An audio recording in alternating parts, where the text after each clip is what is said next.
Welcome to Pallavi TV Paisa. So middle ఈస్ట్లో యుద్ధం యొక్క ప్రభావం అయితే ఇండియా పైన చాలా ఉందని చెప్పాలి. ముఖ్యంగా అంటే భారతదేశం యొక్క ఆర్థిక వ్యవస్థ పైన కానీ అందులో స్టాక్ మార్కెట్ పైన ఇంకా ఎక్కువగా ఉంది. సో తర్వాత మూడ్స్ ఇచ్చిన నివేదిక ప్రకారం చూస్తే అమెరికా అయితే ఆర్థిక మాంద్యం అంచున ఉన్నట్టయితే మనకు ఉన్న ఇన్ఫర్మేషన్.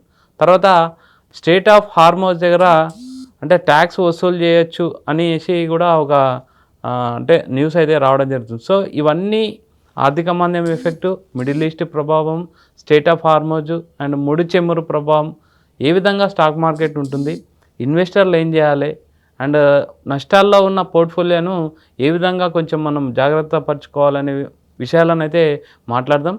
మనతో పాటు సీనియర్ స్టాక్ మార్కెట్ అనలిస్ట్ ప్రభు మాలంపాటి గారు ఉన్నారు. Hi sir. హలో అండి. సార్, ఓవరాల్గా సిచ్యువేషన్ అయితే మీకు తెలుసు. ప్రజెంట్ నిఫ్టీ అండ్ సెన్సెక్స్ చూసుకున్నా అన్ని పోర్ట్ఫోలియోలు చూసుకున్నా గత 1 ఇయర్ నుంచి అయితే మనకు ఇంప్రూవ్మెంట్ లేవు. మిడిల్ ఈస్ట్లో యుద్ధం ప్రభావం అయితే బాగానే ఉంది అండ్ కంపెనీల యొక్క రిజల్ట్ కూడా కొంచెం ఎఫెక్ట్ ఉంది.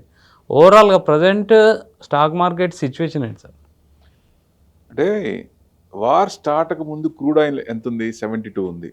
ఓకే. సో WTI యుఎస్ అమ్ముతున్న 72 అయితే ఏదైనా ఇష్యూ ఉంటేనే కదా వాళ్ళు ఎక్కువ అమ్మేది. ఓకే. ఎప్పుడు ఫస్ట్ నుంచి కూడా స్టార్టింగ్ నుంచి కూడా గిల్లి కజ్జాలు పెట్టి వాళ్ళ ఆర్మ్స్ క్రూడ్ ఎక్కువ అమ్ముకోవాలని చూస్తారు. ఓకే. మనీ మైండే. అంతేగాని మామూలుగా హెల్ప్ చేద్దాం, సొసైటీ సర్వీసులో తక్కువ ఇద్దాం అలా ఏం ఉండదు. ఓకే. సో చూసాం కదా మనం ఎన్ని యుక్రెయిన్ రష్యాను చూసాం, కాష్టం కాలుతూనే ఉంది. అది ఓకే. వారు గుర్తొచ్చినప్పుడు యుద్ధం చేస్తున్నట్టుంది. 4 ఏళ్ళు అయింది, అది అవును, ఆగలేదు. అంటే ఎప్పుడైనా సరే it's a news driven market. Fresh news అన్నప్పుడు ఫస్ట్ టైం తీసుకుంటది, సెకండ్ టైం తీసుకోదు. ఓకే. అది అలవాటు అయిపోద్ది. కార్గిల్ వారప్పుడు చూడండి, అదిగో వారు, అదిగో పులి, అదిగో తోక అన్నప్పుడు పడింది మార్కెట్. యుద్ధం నడుస్తుంటే అక్కడ మన మార్కెట్ పెరిగింది. ఓకే. సేమ్ ఎప్పుడైనా అంతే. సో కోవిడ్ ఇబ్బంది వస్తుంది అన్నాడు, కోవిడ్ తర్వాత పెరిగింది కదా 40%. ముందు ఇబ్బంది పడ్డాం, కోవిడ్ నుంచి కూడా బాగా పెరిగింది కదా. ఓకే. సో అట్లా ఎప్పుడైనా సరే న్యూస్ డ్రివెన్ మార్కెట్ కాబట్టి ఫస్ట్ టైం అన్నప్పుడు ఎఫెక్ట్ బాగుంటుంది, సెకండ్ టైం అనేది నార్మల్ అయిపోద్ది. ఇప్పుడు క్రూడ్ ఆయిల్ ఎక్కువగా అమ్ముకోవాలి, ఇష్యూ ప్రొలాంగ్ కావాలి. ఓకే. ఎస్కలేట్ కాకూడదు. ఎస్కలేట్ అయితే వాళ్ళు ఎక్కువ డబ్బులు పెట్టాలి, ఆర్మీకి కానీ ఆర్మ్స్ కానీ ఎక్కువ పెట్టాలి, యుఎస్ ఆర్మ్స్. సో $1 బిలియన్ అవుతున్నాయి. ఓకే. సో పార్టీ నుంచి ప్రెజర్ వస్తుంది. సో విత్డ్రా చేసుకోలేరు, పరుగు పోద్ది. ఏం చేయాలా? సో ఇది సీజ్ ఫైర్ కావాలి, ఎక్స్టెండ్ కావాలి. సో ఎప్పుడైనా మధ్యలో ఏదైనా మళ్ళీ సెటిల్ అవుతుంది ఏదైనా అనుకున్నప్పుడు గిల్లి గజ్జాలు పెట్టాలి. Okay. This should be a cease, ceasefire should be దాన్ని ఎక్స్టెండ్ అవ్వాలి. ఓకే. ఓకే. అదే జరుగుతుంది. ఆయన ఆయిల్ అమ్ముకుని నాకు చాలు, ఇక్కడ దాకా చాలు, ఈ లెవెల్ వరకు అమ్ముకుందాం అన్నప్పుడు ఆ లెవెల్ దాకా ఆ ఇష్యూ ఉంటూనే ఉంటుంది, రగులుతూనే ఉంటుంది. ఓకే. అంటే ఇప్పుడు మీరు చెప్పింది అంటే దాన్ని అక్కడ ఉన్న ప్రాబ్లం చెప్పారు. ఇప్పుడు ప్రజెంట్ సిచ్యువేషన్ చూస్తే చాలామంది పోర్ట్ఫోలియోలు నెగిటివ్లో ఉన్నాయి లాస్ట్ 1 ఇయర్ నుంచి చూసుకుంటే. అంటే ప్లస్ మ్యూచువల్ ఫండ్ సంబంధించి కూడా సిప్పులు చాలా మటుకు తగ్గిపోయినాయి. తర్వాత సిప్పులు చేయడం కూడా కొత్త అకౌంట్ రావడం చాలా ఇబ్బంది అనేది మీలాంటి అడ్వైజర్లు కూడా చెప్పడం జరిగింది. సో ప్రజెంట్ సిచ్యువేషన్ ఎట్లా సార్? అంటే సిప్ గురించి మాట్లాడదాం. ఇప్పుడు అక్కడ యుద్ధం ఆగదు, ఇప్పట్లో ఆగదు. మిడ్ ఎలక్షన్స్ ఉన్నాయి అక్కడ, ఆ టెన్షన్ ఉంది. ఈ లోపల ఆయన ఏమనుకుంటున్నాడో, క్యూబా, గ్రీన్లాండ్, సమ్మదర్ ఏదనుకుంటున్నాడో అది చేసి తీరుతాడు ఆయన. క్యూబా మీద రెడీ అవుతుంది. అంటే వోలటాలిటీ తప్పదు. ఇప్పుడు నిఫ్టీ ఇదివరకు 100 పాయింట్స్ అంటే గగనం. ఇప్పుడు హై నుంచి లోకి, ఈ రోజు హై నుంచి నెక్స్ట్ డే లోకి, నెక్స్ట్ డే లో నుంచి ఆ నెక్స్ట్ డే హైకి 500-600 పాయింట్స్ ఉంటుంది. సో ఇంత వోలటాలిటీ అక్కడి నుంచి ఇక్కడికి ట్రాన్స్ఫర్ చేశారు ఇక్కడ కూడా. ఓకే. సో అక్కడ తెలుస్తుంది కదా. ఇప్పుడు క్రూడ్ ఆయిల్లో ఆయన సాయంత్రం ఏదన్నా ఫ్రైడే ఈవినింగ్ ఏదన్నా మాట్లాడేటప్పుడు, నెగిటివ్ గా మాట్లాడేటప్పుడు ముందు 10 నిమిషాల ముందు పొజిషన్స్ విపరీతంగా పెరుగుతున్నాయి. అవును, అది కూడా ఒక ఎలిగేషన్స్ వచ్చినాయి. సో పవర్ లో ఉన్నారు కాబట్టి బయటికి రావు, తర్వాత వస్తాయి. Even he may be jailed afterwards. అది కూడా కావచ్చు, చెప్పలేం కదా ప్రూవ్ అయితే. So he is minting money from the stock market, is the manipulator of the stock market. Okay. అంటే ఆల్రెడీ ఇన్వెస్ట్ చేసిన వాళ్ళ సిచ్యువేషన్, దట్స్ వాట్. ట్రేడర్స్ ఇబ్బంది పడతారు. ఓకే. ఇప్పుడు ఆప్షన్ చేసేవాళ్ళు, మన వద్దన్నా చేసేవాళ్ళు కొంతమంది ఉంటారు. సో దాని అనుగుణంగా ఇన్స్టెంట్ అంటే ఎక్కువ ఇప్పుడు ల్యాండ్ కొనాలి, ఇప్పుడు నా దగ్గర 5 లక్షలు ఉంటే ల్యాండ్ కొనలేను, నేనేం చేస్తాను, దాని ఇన్వెస్ట్మెంట్ పరంగా ఏదో ఒకటి చూడాలి. ఓకే. సో ఈ రిటర్న్ మీద, దానికి ఇన్వెస్ట్ మీద రిటర్న్ రావాలి. ఓకే. సో ఆల్టర్నేట్ ఏదని చూస్తారు కదా, చూసినప్పుడు ఒక ట్రైల్ వేద్దాం అనే ఉద్దేశం చాలా మంది కొంచెం మార్జిన్స్ తక్కువ కాబట్టి ఇది చేస్తారు. దాని అనుగుణంగా కొంచెం ఇది అవుతా ఉంటుంది. సో ట్రేడర్స్ ఇబ్బంది పడతారు తప్ప ఇన్వెస్టర్స్కి ఏం బాధ లేదు. ఓకే. ఇన్వెస్టర్స్కి ఇప్పుడు ఇది తమిళియన్స్కి అమావాస్యట్లో ఇన్వెస్టర్స్కి మార్కెట్ పడినప్పుడు పండగంట నేను. అవునా? Let us use it. Opportunity ఉంది. ఆపర్చునిటీ. మీరు మన దగ్గర డబ్బులు ఉన్నప్పుడు మంచి రేట్లో కావాలంటే దొరకవు.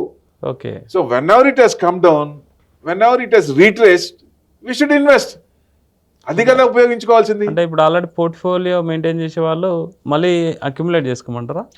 పోర్ట్ఫోలియో మెయింటైన్ చేసేవాళ్ళు అంటే జనరల్గా మన వ్యూ ఉంటుంది, అగ్రెసివా నార్మలా ఎట్లా మన ఐడియాస్ని బట్టి వెళ్తాం. ఓకే. సో లాంగ్ టర్మ్, ఇప్పుడు నాకు ఈ మార్కెట్ మీద నేనేం ఆధారపడలేదు, నేను లాంగ్ టర్మ్ అన్నప్పుడు ఏం చేయాలి, మల్టీ బ్యాగర్స్ ఉంటాయి. సో లాంగ్ టర్మ్ ఉన్నప్పుడు ఇప్పుడు ఈవీస్ కానీ, సోలార్ కానీ, గ్రీన్ ఎనర్జీ కానీ, లిక్విడ్ కూలింగ్ కానీ, ఇప్పుడు కొత్త కాన్సెప్ట్ అంటే నేను స్టడీ చేసిన రీసెర్చ్ లిక్విడ్ కూలింగ్. ఎందుకంటే డేటా సెంటర్స్ వస్తున్నాయి, డేటా సెంటర్స్ కూలెంట్ కావాలి. సో ఆ కంపెనీస్ పెరుగుతాయి. పెరిగినప్పుడు అలాంటి కంపెనీస్ మనం కొన్ని ఇన్వెస్ట్మెంట్ చేసాం అనుకోండి, అట్లాంటిది ఒక్కటి పట్టినా చాలు కదా, multi bagger will become a billionaire. So that's what. ఎవరైనా సరే we have to fish it. మంచి చేపలు పట్టాలి. మంచి చేపలు పట్టాలి అంటే నాలెడ్జ్, డిసిప్లిన్, ఇది ఉండాలి, 100% ఉండాలి. లేకపోతే కష్టం కదా. పేషెన్స్ ఉండాలి. నాలెడ్జ్, డిసిప్లిన్, పేషెన్స్ ఉండాలి.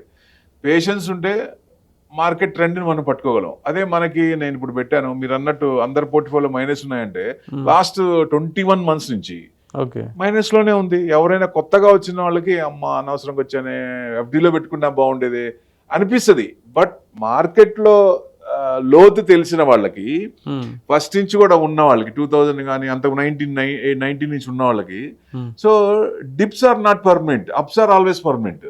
Okay. So use the dips.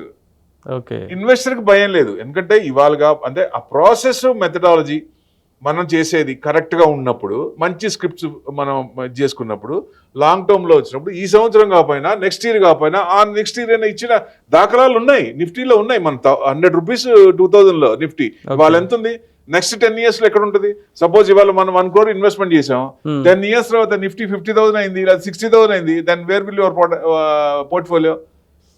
That's what. అంటే పేషెన్స్ ఉండాలి. మనకి వెల్త్ క్రియేట్ కావాలంటే ఓవర్ నైట్లో కాదు. ఓకే. 100% పేషెన్స్ ఉండాలి, స్టడీ చేయాలి.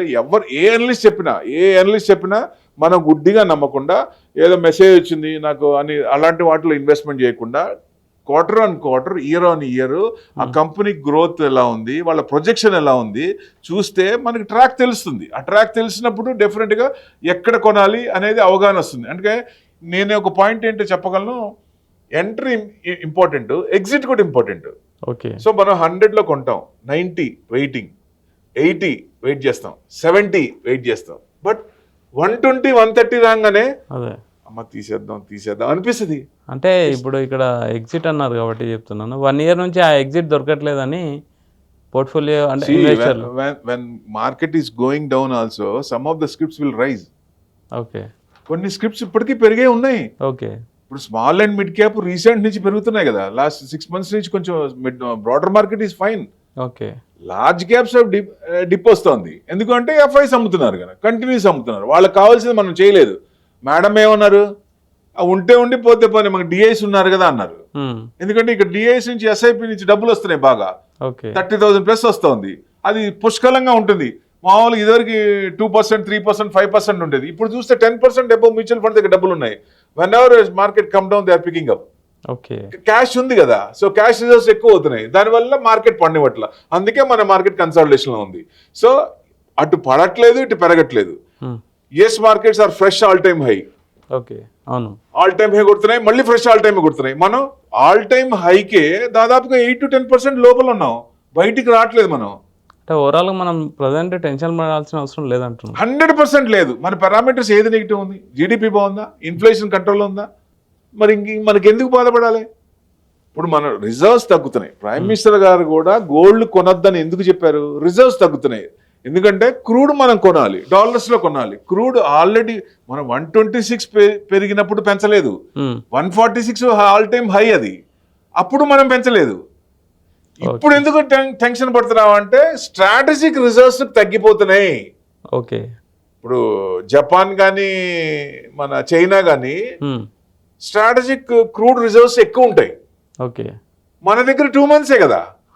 సో ఇది వార్ 3 months అవుతోంది. ఓకే. సో మన ఆయిల్ వస్తుంది, మన యుఏఈ నుంచి కూడా వాళ్ళు యాక్సెప్ట్ చేశారు, మనకి రావడానికి ఇబ్బంది లేదు. బట్ ఎక్కువ రేట్ పెట్టుకోనాలి. ఓకే. 60-70లో ఉన్నది 90 పెట్టుకోనాలి. ఇప్పుడు 90-95 ఉంది. మొన్నటిదాకా 100-110 ఉంది కదా. సో ఆ ఎఫెక్ట్ కరెంట్ అకౌంట్ మీద పడుతుంది కదా. ఓకే. సో డాలర్ రిజర్వ్స్ మళ్ళీ క్రూడ్ కొనాలంటే డాలర్ రిజర్వ్స్ తగ్గిపోతాయి కదా. ఆల్రెడీ మనం డాలర్ డిఫేమ్ అవుతుందని, డీడాలరైజేషన్ అవుతుందని 60-70% ఫారెక్స్ రిజర్వ్స్ లో ప్రతి కంట్రీ కూడా డాలర్స్లే ఉంటాయి. డాలర్ డామినేషన్ కాబట్టి ఓకే. అది డామినేట్ చేస్తుంది కదా. ఇప్పటికీ ఇంకా ఉంది, లేదని కాదు. డాలర్ డీడాలరైజ్ అవుతుందని కానీ ఇప్పటికీ ట్రేడ్ డాలర్లోనే జరుగుతోంది. ఓకే. సో అది యాక్సెప్ట్ చేయాలి. చేసి ఇప్పుడు మనం ఏ ట్రేడ్ చేస్తే దాంట్లోనే పే చేయాలి, డాలర్స్లోనే.